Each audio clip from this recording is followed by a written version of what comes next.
আজকে আমি আপনাদের সাথে শেয়ার করব খুবই সাধারণ একটি রেসিপি। খুবই সাধারণ কিন্তু খেতে হয় অসাধারণ। নমস্কার বন্ধুরা, স্বপ্নার কিচেনে আপনাদের সবাইকে স্বাগত জানাই। আমার আজকের রেসিপি সবজি দিয়ে বাটা মাছের পাতলা ঝোল। এই রেসিপিটা কিন্তু বাড়িতে প্রায় সবাই বানিয়ে থাকে আর বানানো কিন্তু খুবই সহজ। আর গরম গরম ভাতের সাথে এই সবজি দিয়ে বাটা মাছের পাতলা ঝোলটা খেতে কিন্তু দারুণ লাগে। আশা করি আজকের এই রেসিপিটা আপনাদের ভালো লাগবে। যদি রেসিপিটা ভালো লেগে থাকে অবশ্যই ভিডিওটাকে একটা লাইক করে দেবেন। তাহলে দেখে নেওয়া যাক আমার আজকের রেসিপিটা। সবজি দিয়ে বাটা মাছের পাতলা ঝোল বানানোর জন্য এখানে নিয়ে নিয়েছি 6 পিস মাঝারি সাইজের বাটা মাছ। আর বাটা মাছগুলোকে কিন্তু আমি আগে থেকেই খুব ভালো করে জল দিয়ে ধুয়ে জলটাকে ঝরিয়ে রেখে দিয়েছি। এবারে মাছগুলোকে ম্যারিনেট করে নেব। মাছের উপরে দিয়ে দিলাম স্বাদ মতো নুন আর দিয়ে দেবো 1/2 চা চামচ হলুদ গুঁড়ো। নুন আর হলুদ গুঁড়ো দেবার পর এবার মাছের দুপিটি খুব ভালো মতো করে মেখে নেব, যাতে মাছের মধ্যে নুনটা খুব ভালো মতো ঢুকে যায়। মাছের দুপিটি নুন হলুদ দিয়ে মেখে নেওয়া হয়ে গেছে। এভাবে মাছটাকে 10 থেকে 15 মিনিট মতো রেখে দেব। মাছটা নুন হলুদ দিয়ে মেখে নেবার পর এবার সবজিগুলোকে কেটে নেব। এখানে নিয়ে নিয়েছি 2টো ঝিঙে। এবারে প্রথমে ঝিঙের খোসাটাকে ছাড়িয়ে নেব। ঝিঙের দুপাশের মুখটাকে কেটে নিয়ে এবারে ঝিঙের খোসাটাকে ছাড়িয়ে নিতে হবে।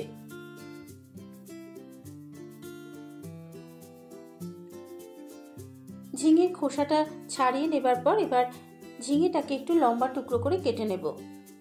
ঠিক এইভাবে ঝিঙেটাকে মাঝখান থেকে কেটে নিয়ে 2 টুকরো করে কেটে নিচ্ছি। যেহেতু ঝিঙে সেদ্ধ হতে খুব বেশি সময় লাগে না, তাই ঝিঙেটাকে একটু বড় বড় টুকরো করে কেটে নেব। এই একইভাবে আরেকটা ঝিঙেও একটু বড় বড় টুকরো করে কেটে নেব। ঝিঙেটা কেটে নেবার পর এবার 2টো মাঝারি সাইজের আলুকে ঠিক এইভাবে একটু লম্বা টুকরো করে কেটে নিয়েছি। এবারে সবজিগুলোকে খুব ভালো করে জল দিয়ে ধুয়ে নেব। সবজিগুলো ধুয়ে নেবার পর এবার মাছের ঝোলের জন্য একটা মশলা রেডি করে নেব। বাটির মধ্যে দিয়ে দিলাম 1/2 চা চামচ হলুদ গুঁড়ো, 1/2 চা চামচ জিরের গুঁড়ো, কালারের জন্য দিয়ে দিলাম 1/2 চা চামচ কাশ্মীরি লঙ্কার গুঁড়ো, 1 চা চামচ ধনের গুঁড়ো, দিয়ে দিলাম স্বাদ মতো নুন। এবারে সামান্য পরিমাণ একটু জল দিয়ে মশলাটাকে একসাথে মিক্সড করে নেব।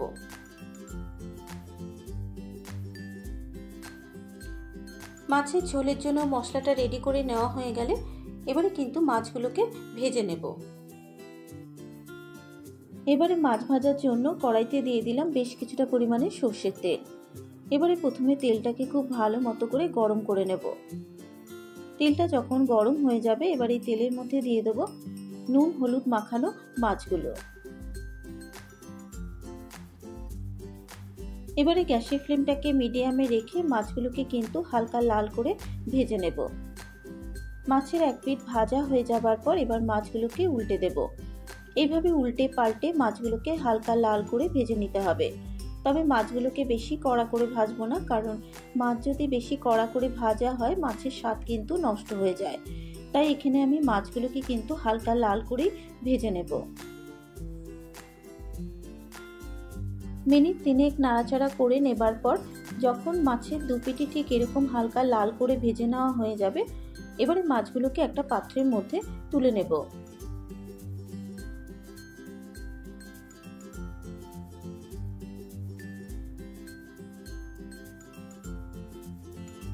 মাছ ভেজে তুলে নেবার পর ওই তেলেই রান্নাটাকে করব।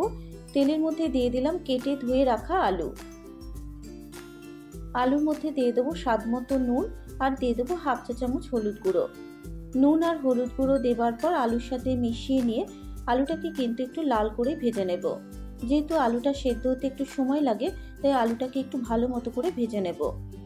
আর মাছের ঝোলে যদি সবজিগুলোকে খুব ভালো মতো করে ভেজে নেওয়া হয় তাহলে মাছের ঝোলের স্বাদটা কিন্তু খুবই ভালো হবে। মিনিট 3 নাড়াচাড়া করে নেবার পর যখন আলুটা ঠিক এরকম লাল করে ভেজে নেওয়া হয়ে যাবে এবার এর মধ্যে দিয়ে দিচ্ছি কেটে ধুয়ে রাখা ঝিঙে।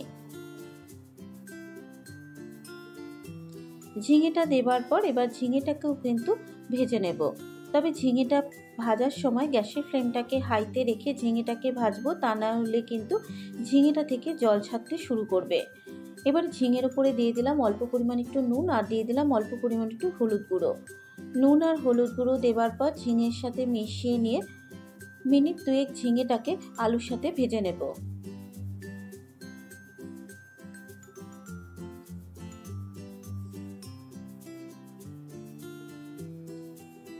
মিনিট 2 ঝিঙেটাকে ভেজে নেবার পর এবার এর মধ্যে দিয়ে দেব পরিমাণ মতো জল।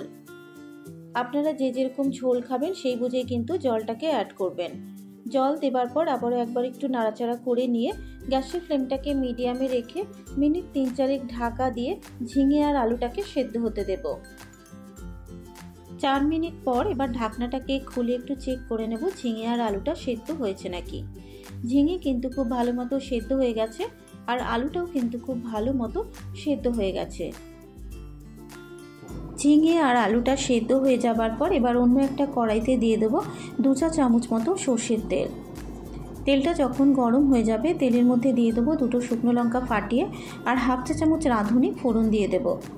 এবারে 30 সেকেন্ড মশলাটাকে ভেজে নেব। মশলাটা থেকে যখন সুন্দর একটা গন্ধ বেরোবে এবার এর মধ্যে দিয়ে দেবো 1/2 চা চামচ আদা বাটা। এবার এই আদা বাটাটাকেও 30 সেকেন্ড মতো ভেজে নেব।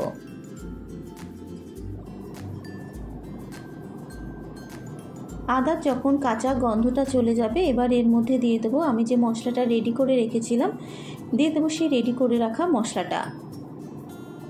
মশলাটা দেবার পর এবার মিনিট 2 মশলাটাকে খুব ভালো মতো করে কষিয়ে নেব।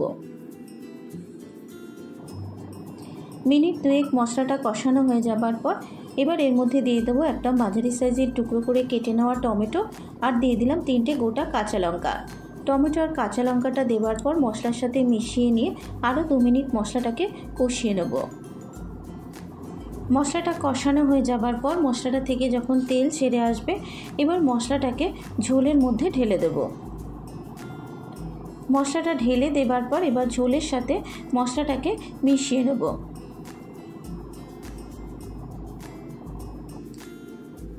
মশলাটা ঝোলের সাথে মেশানো হয়ে যাবার পর এবার এর মধ্যে দিয়ে দেবো ভেজে রাখা মাছগুলো।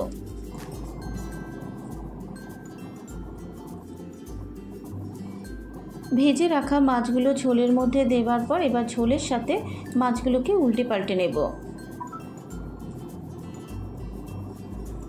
মাছগুলো ঝোলের সাথে উল্টে পাল্টে নেওয়া হয়ে গেলে এবার গ্যাসের ফ্লেমটাকে মিডিয়ামে রেখে মিনিট 3-4 ঢাকা দিয়ে মাছগুলোকে ঝোলের সাথে ফুটতে দেব।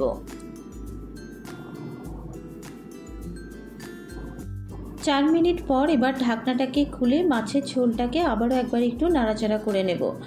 আর সবজি দিয়ে বাটা মাছের পাতলা ঝোল আমার প্রায় তৈরি হয়ে গেছে। সবশেষে ওপর থেকে ছড়িয়ে দেবো অল্প পরিমাণ একটু ধনেপাতা কুচানো। তবে ধনেপাতাটা যদি আপনাদের অপছন্দ হয় আপনারা কিন্তু নাও দিতে পারেন। আর মাছের ঝোলে যদি অল্প পরিমাণে একটু ধনেপাতা দেওয়া হয় তাহলে কিন্তু মাছের ঝোলের স্বাদটা খুবই ভালো হবে। ধনেপাতা কুচানোটা দেওয়ার পর মাছের ঝোলের সাথে মিশিয়ে নিয়ে গ্যাসের ফ্লেমটাকে বন্ধ করে মিনিট 2 ঢাকা দিয়ে স্ট্যান্ডিং টাইমে রেখে দেব।